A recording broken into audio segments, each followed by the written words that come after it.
तबेषु करनी कठिन, बरनि न जाई सरो। धरि मुनि तन जनु वीर रसु, आयु जहाँ सब भूप। देखत भृगुपति बेसु कराला, उठे सकल भय विकल भुआला। पितु समेत कही कही निज नामा, लगे करन सब दंड प्रणामा। श्री परशुराम जी का शांत वेश है, परंतु करनी बहुत कठोर है। उनके स्वरूप का वर्णन नहीं किया जा सकता। मानो वीर रस ही मुनि का शरीर धारण करके वहाँ सब राजा लोगों के बीच में आ गए हों। परशुराम जी का भयानक वेश देखकर सब राजा भय से व्याकुल हो उठ खड़े हुए और अपने अपने पिताओं सहित अपना नाम कह कर सब दंडवत प्रणाम करने लगे। जेहि सुभाय चित्तवहि हितु जानी, सो जानई जनु आई खुटानी। जनक बहोरी आई सिरुनावा, सिय बुलाई प्रणाम करावा। परशुराम जी हित समझकर भी सहज ही जिसकी ओर देख लेते हैं वह समझता है मानो मेरी आयु पूरी हो गई। फिर जनक जी ने आकर सिर नवाया और सीता जी को बुलाकर उनसे परशुराम जी के चरणों में प्रणाम करवाया। आशीष दीन सखे हर सानी, निज समास ले गई सयानी। विश्वामित्र मिले पुनि आई, पद सरोज मेले दो भाई। परशुराम जी ने सीता जी को आशीर्वाद दिया। सखियाँ हर्षित हुई और वहाँ अब अधिक देर ठहरना ठीक न समझ करके वह सयानी सखियाँ सीता जी को अपनी मंडली में ले गईं। फिर विश्वामित्र जी परशुराम जी से मिले। उन दोनों भाइयों को उसके पश्चात परशुराम जी ने विश्वामित्र जी ने राम लक्ष्मण दोनों भाइयों को परशुराम जी के चरणों में प्रणाम करवाया। राम लखन दशरथ के ढोटा, दीन आशीष देखी भल जोटा। राम ही चिताई रहे थकी लोचन, रूप अपार मार मद मोचन। तब विश्वामित्र जी ने श्री राम और लक्ष्मण जी का परिचय परशुराम जी से करवाया। बोले ये राम और लक्ष्मण हैं, ये महाराज दशरथ के पुत्र हैं। राम और लक्ष्मण दोनों की सुंदर जोड़ी देखकर परशुराम जी ने आशीर्वाद दिया और कामदेव के भी मद को छुड़ाने वाले श्री रामचंद्र जी के अपार रूप को देख करके परशुराम जी के नेत्र स्तंभित हो गए। बहुरी बिलो की विदेहसन, कहु कहाति भीर। पूछत जान अजान जिमि, व्याप्यो को पू शरीर।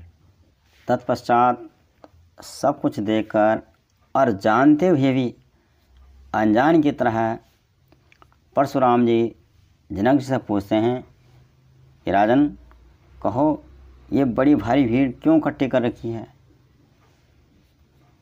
और उस भीड़ को देख करके परशुराम जी के शरीर में क्रोध छा गया।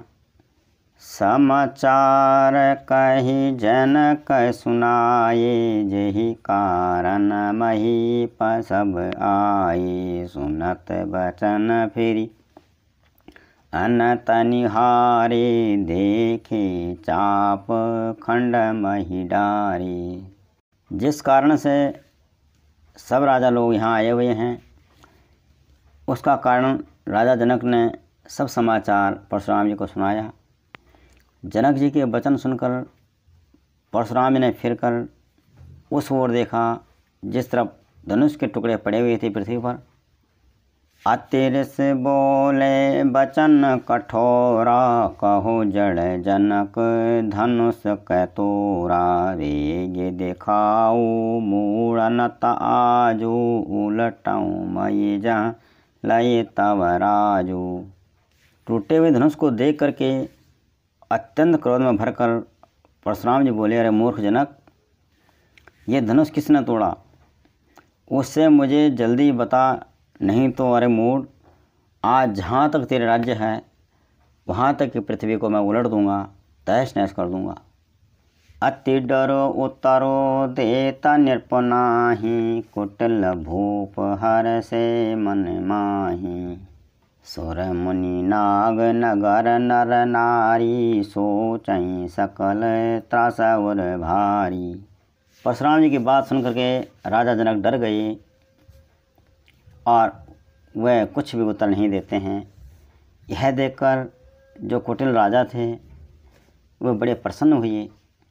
देवता मुनि नाग और नगर के स्त्री पुरुष सभी सोच करने लगे, सबके हृदय में बड़ा भय है। मन पछताती सिय महतारी, विधि अब संवरी बात बिगारी। भृगुपति कर सुभाव सुनि सीता, अरध निमेष कलप समबीता। सीता जी की माँ मन में पछता रही हैं कि हाय, विधाता ने अब बनी बनाई बात को बिगाड़ दिया है। परशुराम जी का स्वभाव सुनकर सीता जी को आधा क्षण भी कल्प के समान बीतने लगा। सभय बिलो के लोग सब, जाने जान की भी। हृदय न हर्षो विषाद कछु, बोले श्री रघुवीर।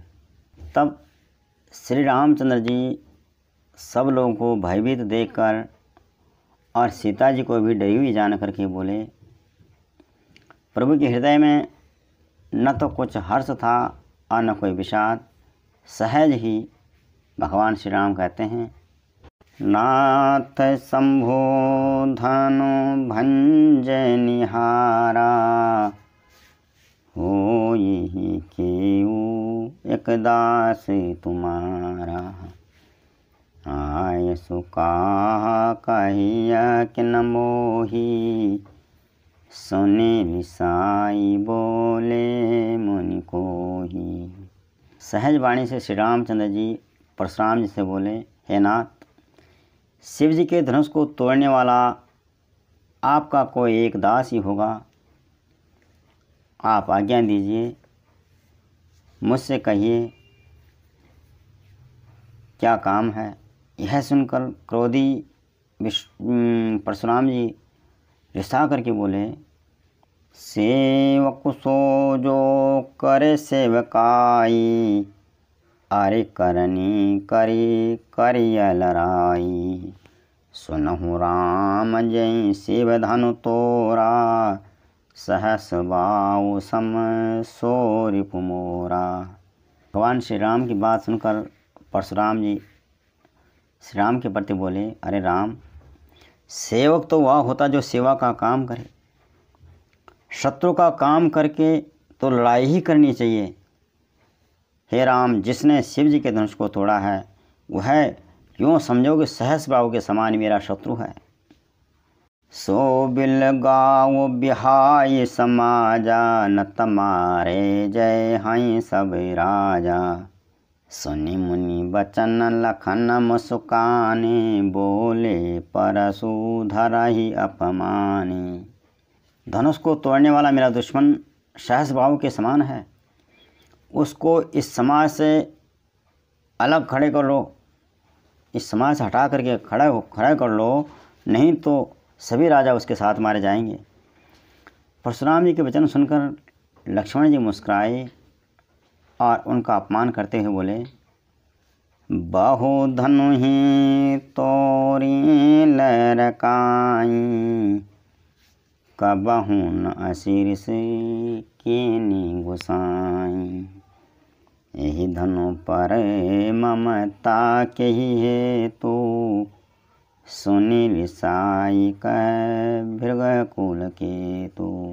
परशुराम जी का अपमान करते हुए लक्ष्मण जी मुस्कुराते हुए बोले, हे गोसाई, बचपन में हमने बहुत से धनुषों को तोड़ा है, किंतु तब तो आपने ऐसा कभी क्रोध नहीं किया।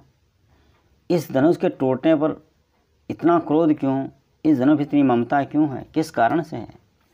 यह सुनकर भृगुवंश की ध्वजा स्वरूप परशुराम जी कुपित होकर के कहने लगे, रे नृप बालक कालवश बोलत तो ही न संभार, धनु ही समुति पुरारी धनु विदित सकल संसार। लक्ष्मण जी की बात सुनकर परशुराम जी कहने लगे, अरे राजपुत्र, तू काल के वश में हो गया है, जिस वजह से तुझे कोई होश नहीं है, तो होश में नहीं बोल रहा है। अरे सारे संसार में विख्यात शिव जी का ये धनुष है, क्या दूसरे धनुष के समान ये हो सकता है?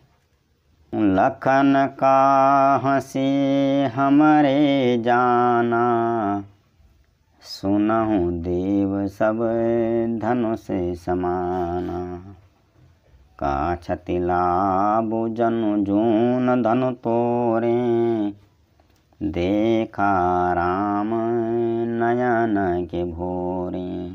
परशुराम जी की बात सुनकर लक्ष्मण जी उत्तर देने लगे, कहने लगे, देव, हमारे जानने में तो सब धनुष एक से हैं, और पुराने धनुष को तोड़ने से हानि भी क्या है, क्या हानि और क्या लाभ?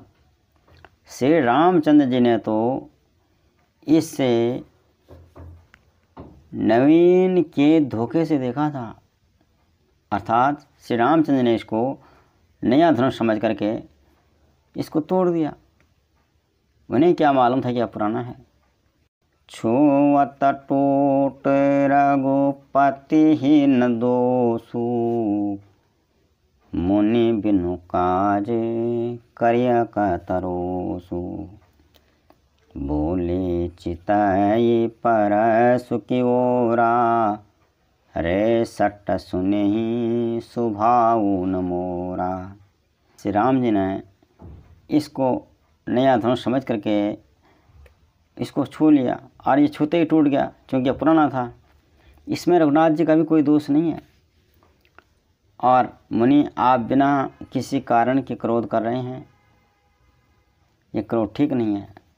परशुराम जी अपने फरसे को देखकर बोले, दुष्ट, तुझे मेरे स्वभाव का पता नहीं है, तो मेरे बारे में जानता नहीं है क्या?